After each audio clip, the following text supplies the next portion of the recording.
Assalamualaikum warahmatullahi wabarakatuh. Saudaraku sebangsa dan setanah air, apa kabar? Mudah-mudahan kita selalu sehat dan banyak bersyukur atas segala nikmat yang Allah berikan pada kita.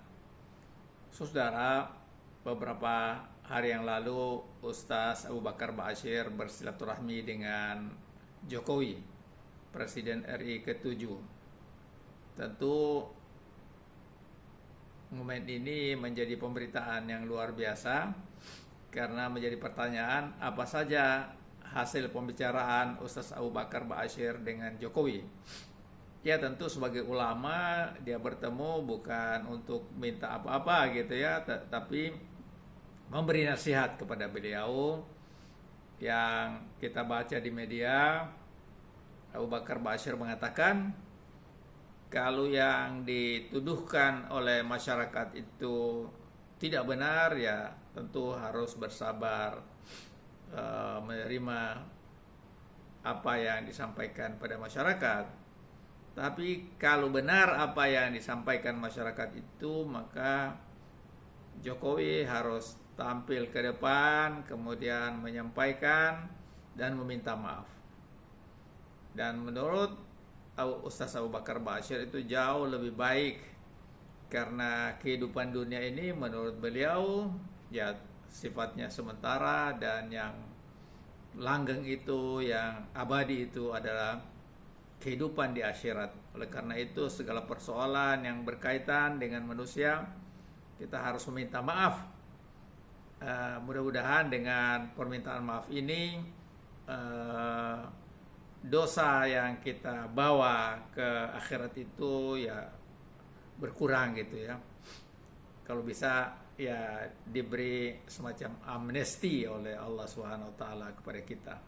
Saudara, di tengah pemberitaan yang masif tentang silaturahmi Ustaz Abu Bakar Ba'asyir dengan Presiden Jokowi, maksudnya Presiden RI ke-7 Joko Widodo, muncul berita yang cukup mengagetkan pada kita karena akhirnya KPU membuka data tentang ijazah Jokowi. Beberapa hari lalu kita dikejutkan dengan surat keputusan dari KPU yang melarang untuk mempublikasikan ya ijazah, ya dokumen tentang capres cawapres. Tapi kemudian timbul gelombang protes. Ini bertentangan dengan undang-undang keterbukaan publik. Akhirnya KPU menarik balik keputusan mereka, dan kita saksikan kemarin ini KPU menyerahkan dokumen, yaitu ijazah, fotokopi ijazah yang dilegalisir oleh Universitas Gadjah Mada sebagai dasar Jokowi dalam pencalonan menjadi presiden dan menjadi calon presiden Republik Indonesia. Saudara-saudara, nah kemudian ini menjadi berita karena apa yang selama ini dipahami oleh masyarakat dan banyak disebarluaskan oleh masyarakat ternyata mirip dengan ijazah yang KPU atau fotokopi ijazah yang KPU berikan kepada yang menyampaikan gugatan itu. Dan sejak itulah berita tentang masalah ijazah Jokowi ini kembali menghangat, kembali ribut. Dan Roy Suryo, begitu juga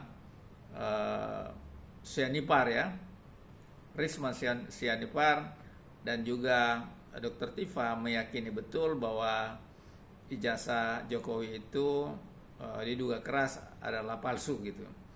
Nah, inilah barangkali berita yang paling penting bagi kita, dan jika kita kaitkan dengan nasihat Ustaz Abu Bakar Ba'asyir kepada Jokowi, maka Jokowi harus tampil ke publik menyampaikan bahwa ijazah dia itu seperti yang dituduhkan oleh publik, misalnya tidak asli ya.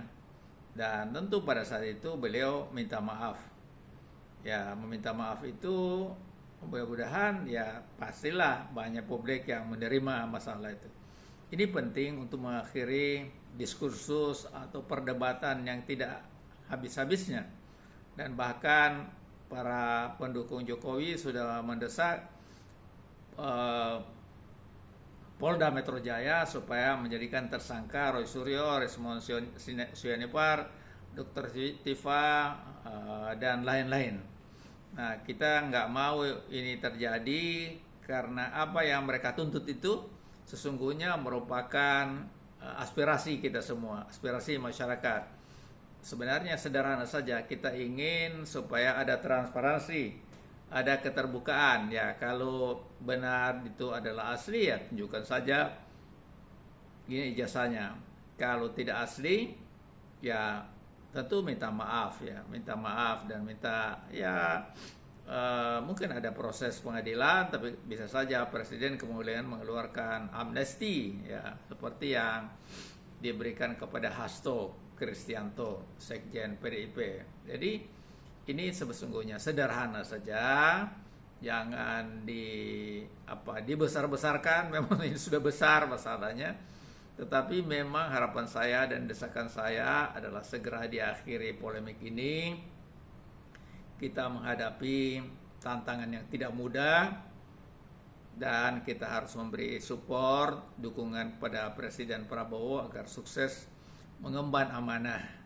Begitu juga yang Menteri Keuangan baru yang memang manuvernya begitu hebat, dan saya yakin apa yang dia sampaikan itu adalah kebenaran ya, bukan mengada-ngada ya. Walaupun ada yang mengatakan itu dia sudah kenal lama Purbaya, tapi apa yang kita saksikan belakangan ini adalah sesuatu yang dirindukan oleh masyarakat. Misalnya masalah harga LPG, harganya itu 47.750. Kemudian pemerintah mensubsidi gitu. Mensubsidi cukup besar, maka tinggal harganya itu 12.750. Tapi faktanya di lapangan kan kita pasti tidak seperti itu harganya. Katanya sampai ada 30.000. Nanti kita cek lagi berapa harga sesungguhnya yang diperjualbelikan di tingkat eceran. Jadi banyak sekali yang disampaikan Menteri Keuangan yang baru Purbaya itu adalah sesuatu yang benar. Dan saya termasuk yang memberi dukungan penuh dan tentu harapan semoga beliau berhasil. Dan saya yakin tanda-tanda akan berhasil itu besar sekali. Karena beliau juga langsung turun ke lapangan, tidak hanya dari balik meja kemudian ngomong, tapi dia turun ke lapangan melakukan sidak di berbagai BUMN ya dia, dan juga akan berkunjung ke kementerian-kementerian yang anggarannya jumbo besar ya. Itu dia akan lakukan dalam rangka mendorong supaya dana yang ada itu segera dibelanjakan. Dengan pembelanjaan yang cukup masif itu diharapkan pertumbuhan ekonomi kita meningkat. Tapi tidak hanya itu, rakyat mendapatkan manfaat dari perputaran uang. Jadi kita tahu 200 triliun sudah ditarik dari Bank Indonesia kemudian digelontorkan kepada 5 bank pemerintah. Dan itu sesungguhnya hal yang sangat penting kita sampaikan. Nah, oleh karena itu saya meyakini betul apa yang disampaikan Menteri Keuangan yang baru itu adalah sesuatu yang bersifat terobosan, dan itu kita harus dukung beliau, kita harus bersama beliau menyukseskan perubahan ekonomi yang mengarah kepada peningkatan kesejahteraan dan kemakmuran seluruh rakyat Indonesia. Dan itu yang dia sampaikan, termasuk misalnya pemberian kredit tanpa agunan, karena kita tahu di bank itu ada 5C yang dia persyaratkan untuk mendapatkan kredit. Salah satunya itu adalah kolateral. Nah, Menteri Keuangan Purbaya sudah menyampaikan ke publik bahwa ada pinjaman non kolateral ya, untuk mengembangkan bisnis dari 5 juta sampai 500 juta. Ini luar biasa dan sekali lagi saya apresiasi karena di masa saya muda pernah bersama dengan Fahmi Idris, Fadel Muhammad untuk menangani Departemen Koperasi dan Wira Swasta di DPP Golkar. Jadi saya agak paham masalah itu dan saya juga terlibat dalam membuat konsep sambutan Harmoko ketika berpidato tentang masalah dunia usaha, masalah koperasi. Jadi mudah-mudahan apa yang dilakukan ini memberi manfaat dan mendorong kemajuan seluruh rakyat Indonesia. Terima kasih. Wassalamualaikum warahmatullahi wabarakatuh.